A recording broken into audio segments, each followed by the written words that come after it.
త్రేతాయుగంలో ఒక సమయంలో వానలు పడక విపరీతమైన కరువు ఏర్పడింది.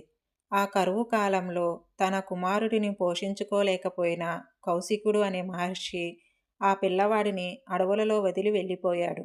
తరువాత మహర్షి అయిన పిప్పలాదుడు తన గురువు నారద మహర్షిని ధ్యానించి ప్రార్థించి తాను ఎందువల్ల తన తల్లిదండ్రులకు దూరమయ్యింది చెప్పవలసినదిగా వేడుకున్నాడు.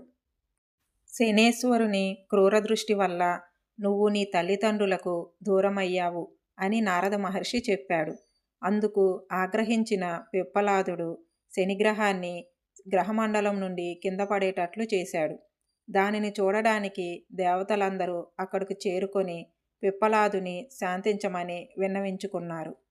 అదే సమయంలో బ్రహ్మదేవుడు పిప్పలాదునికి ఎదురుగా వచ్చి, శనివారం నాడు ఎవరు భక్తితో నిన్ను పూజిస్తారో ఇంకా పిప్పలాద నామాన్ని స్మరిస్తారో అలాంటి వారు 7 జన్మల వరకు శనిగ్రహపు బాధలను అనుభవించవలసిన అవసరం ఉండదు.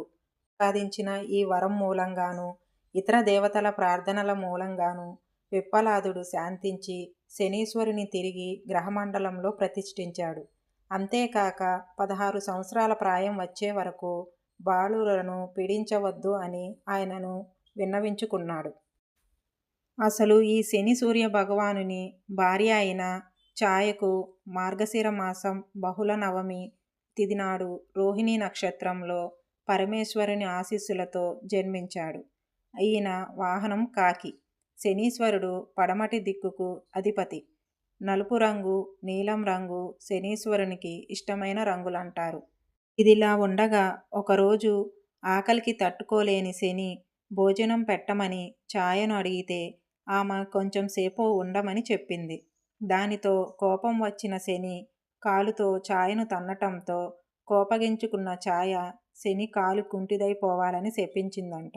ఆ విషయం తెలిసిన సూర్యుడు కాలుకి వైకల్యం వచ్చినా శనికి ఏ విధమైన అసౌకర్యం కలగదని అభయం ఇచ్చాడు.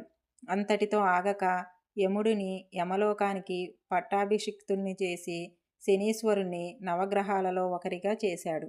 బ్రహ్మ, విష్ణు, మహేశ్వరులు జ్యేష్ఠాదేవితో శనికి వివాహం జరిపించి విశ్వంలో శని యొక్క ఛాయాప్రభావం ఉండగలదని వరం ప్రసాదించారు.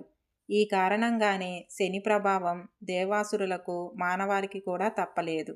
అయినా సమస్యలతో అంటే ఏలినాటి శని ఇంకా జన్మ కుండలినిలో నీచరాశి గతం వక్రించి అశుభ స్థానంలో ఉండి ప్రతికూల ప్రభావాలను శని ఇస్తాడో వారు శని జయంతి రోజున, శని త్రయోదశి రోజున శనిదేవుని పూజించగలిగితే తప్పక సత్ఫలితాలు కలుగుతాయి.